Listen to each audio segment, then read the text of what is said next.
There's a hero inside of every child that longs for adventure.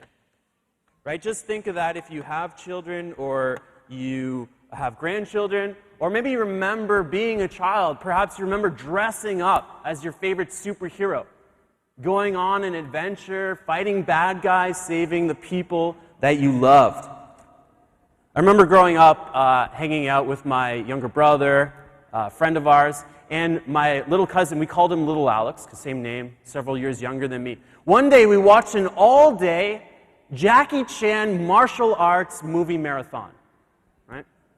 And we got all jacked up half of the way into the day, and so we ran out to the garage in the back, found an old crusty hockey helmet, some beat-up old lacrosse pads, strapped them to my little cousin, and then we proceeded to beat him up with broom handles and makeshift weapons for the next 3 hours, right? Imagining ourselves fighting bad guys. Poor guy. I was in my 20s, by the way. But that's because this desire to be a hero, it's not just in the hearts of little boys, it's in the heart of every person. Now, Joseph Campbell, a famous American professor of literature, he identified what he called the monomyth, or sort of the core archetypal story that's found in every kind of culture and every kind of culture and time throughout history. And it's that hero story, the story of the hero who hears the call to adventure, to something greater than himself, goes out and fights bad guys, and rescues the people that he loves. Now, these stories, they resonate with us. And a few of my favorites, Lord of the Rings, we got The Matrix, Princess Bride, it's a classic. All the Marvel movies, Star Wars, many, many more kind of fulfill this sort of core archetypal story of the hero's journey. Now, why do these stories resonate with us? I think it's because they're about us. Now, if there was a hero story about Father Simon, I think it would be Nacho Libre.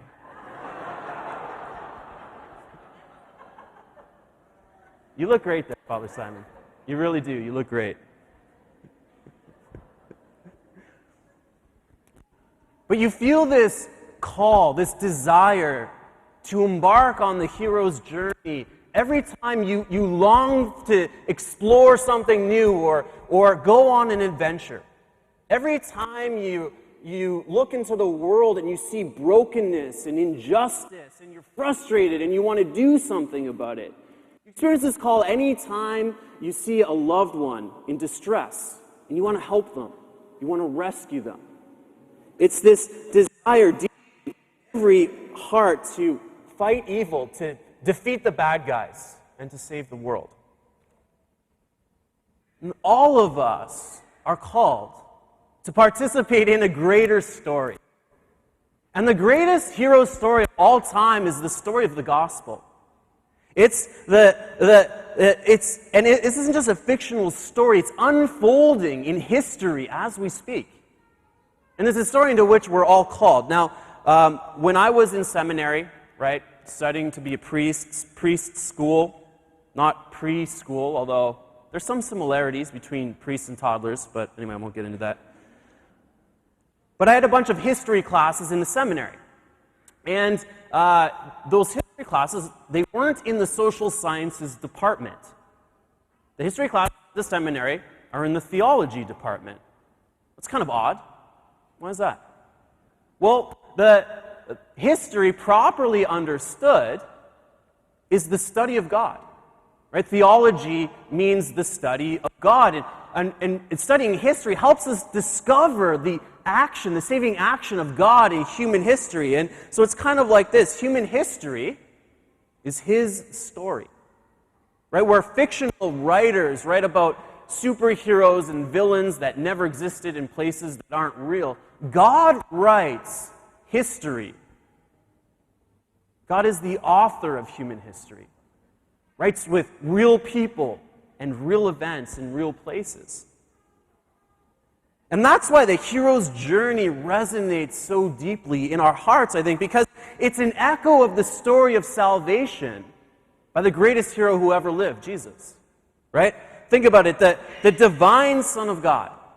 He leaves highest heaven to come to earth to do battle with the forces of evil and with Satan, and to deliver the human race from sin and oppression. And then he calls followers to himself into this battle to participate in the ongoing redemption of the world. And everyone is called into this story. Everyone is called to be a participant. We see that played out time and time again in the scriptures. Today we read about Jesus issuing another call to follow him into the story. He was speaking to not only his own followers, but to the whole crowd. And he says this, "If any want to become my followers, let them deny themselves, take up their cross, and follow me. For those who want to save their lives, they'll lose it. But those who lose their life for my sake and the sake of my gospel will save it." Now, the word want, I think they could have done a better job with the translation. That's my personal opinion. The word want doesn't just mean whoever feels like it. In Greek, it could be translated whoever intends to, whoever chooses to follow me. And the idea is that it's an intentional decision. It doesn't happen by accident. Nobody wakes up a follower of Jesus. No one is born a disciple. But that each of us, at some point in our life, have to make a conscious, active decision to follow Jesus and become a participant in this story. Because every hero's journey begins with a call. Just think of some of the stories I mentioned, right? Frodo is called by Gandalf to bring the ring out of the Shire. Luke Skywalker is called by Obi-Wan Kenobi to help save the droids, bring them to Alderaan and help defeat the evil Empire. And then you've got Ghostbusters, right? They're called to investigate a haunting at the New York City Library, and all of these calls initiate them into this great epic adventure. And the same is true for us. Jesus calls each and every one of us into this epic adventure. Now at Saint Benedict, that's what we're all about. Right? We're about helping people discover the person of Jesus and respond to the call that he has on our lives to become disciples who joyfully live out the mission of Jesus Christ. And that's why for the next 7 weeks, we're going to be talking about this, about how we do that as a parish, how we do that as individuals, how we're called to enter into this story. Now, this preaching series we call 2.0 because it's building upon what came before. Now, if you've been around for a while, you may recognize this. This has been Saint Benedict's Parish Gameplan. It's the way we make disciples who joyfully live out the mission of Jesus Christ. You see some very familiar things like Alpha, Connect groups, ministry, worship, that sort of thing. So what is the game plan? Well, just like every hero has a journey, every disciple has a journey. And in many ways, this is the disciples' journey here at Saint Benedict. Now, over the last several years, we have had time to reflect about what we do, about what's been working. And we're even more clear now on how we form disciples here at Saint Benedict. And so I'd like to introduce to you, lords and ladies, Game Plan 2.0. Right? You don't seem all that excited. Drum roll, please. Can I get a drum roll? All right. Here is Game Plan 2.0. Now, over the next 7 weeks, we're going to talk about this and kind of do a deeper dive into the different elements. But for now, I just want to give you an overview. Now, the journey of discipleship, it begins by discovering Jesus. right? Because Jesus makes all the difference. Anyone who encounters Jesus, she changes lives. He transforms and changes the direction of our whole lives. And so that journey begins by discovering the person of Jesus. And the way we do that is in Alpha, right? The way we do that is in Alpha. We found that this is the best place to begin the journey. Now after that, we're called to grow together. That's the blue icon. Now, every hero needs a team. And a life group is like your team. It's where other people on the journey gather together to connect, to grow, and pray together. Now, in our house, I meet with Father Simon and the two priests that I live with every couple weeks. We have our own little life group. I like to think of ourselves as the Fellowship of the Ring, right? So Father Simon, he's kind of like Aragorn. He's ready to run into battle, kind of lead the charge, get things going. Father Brian, he's kind of like Gandalf. He's like the really smart guy. He's got it all figured out. Father Eve, he's like Gimli the dwarf, right? If you know Father Eve, he's short, he's hairy, he cuts down trees. That's his thing. He's kind of like a dwarf. I don't know what that leaves me. But I was thinking about it. I'm like the scrawny guy that nobody really knows what to do with. I think I'm Gollum, you know? I think that's me. Anyway, every hero needs a team. And so on this journey that we're called into, we need a team of people to connect, to grow, and pray with. And we do that in life groups at Saint Benedict Parish. Then is worship, and that's what we're doing right now, right? When the people of God come and gather together to focus their hearts and minds on God, to receive His grace and His strength for the battle in the week to come. Now, there's different ways worship is expressed, different ways we can participate in worship, but the highest and most perfect expression is when we gather together at Mass on Sunday. The next is serve others. It's where we discover, where we see what God can do through you, right? And we believe here at Saint Benedict that every single follower of Jesus has a God-given responsibility and a God-given right to exercise the gifts that they have been given to them for the building up of the body of Christ, for the building of the kingdom of God. And so we believe that every person has a place to serve here at Saint Benedict. And then this is new. We're really excited about this. This is go out. Looks like a compass, right? 4 directions. Now, Jesus' final command to his followers was go make disciples of all nations, right? And so our responsibility is not to keep this amazing thing that we've discovered to ourselves, but to go into the world to show the love of Jesus, to share our faith, and to invite others into this greater story, which we've discovered and are a part of.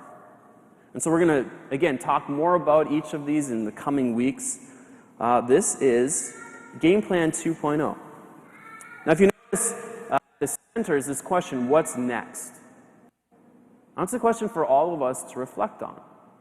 Because no matter where you are on the journey, there's an answer to that question, what's next? Because God is always calling us deeper, further, higher than we've ever been before. Now, you might be sitting there and like, oh, well, that's nice. That's a pretty picture. Nice colors. Father Alex, that's great. That's great for you. It's great for a couple other people. If you're sitting there thinking, that's great. I got lots of other stuff going on. I'm too busy. I'm not interested. I just want to put in my 1 hour a week, show up on Sundays. That's enough for me. That's fine. There are lots of other churches in the area who would love to have you, right? Because honestly, if you're not interested in playing a part in this great, amazing story, you're not going to be comfortable here. Now, that doesn't mean you have to jump in and do everything today. It just means that you're willing to take the next right step for you. Because there is a next step for everyone.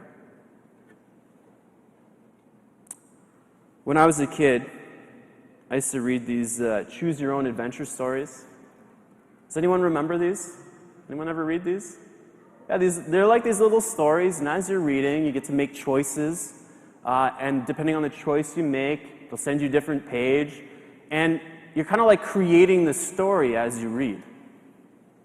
Now, there is this one story called Jurassic Park. I'm sure many of you have seen the movie.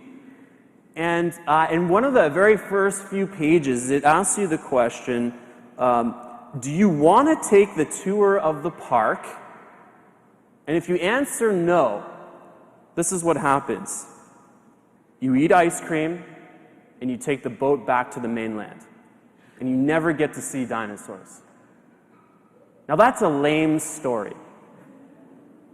Now, I don't know about you, but in the choose your own adventure story of your own life, I don't want it to be a lame story. There's a hero inside of each and every one of us that longs for a greater adventure, to be part of a bigger story, to fight bad guys, to rescue people who are in desperate need and suffering. And there's no shortage of that in the world. See, each and every one of us is called into the story of the gospel to play our part, to get on the disciples' journey. Jesus said, if any want to become my followers, let them deny themselves, take up their cross, and follow me. And so the question before us today is, will you take up the cross and follow Jesus? Will you answer the call to enter into the greatest story ever told? Will you become a disciple of Jesus?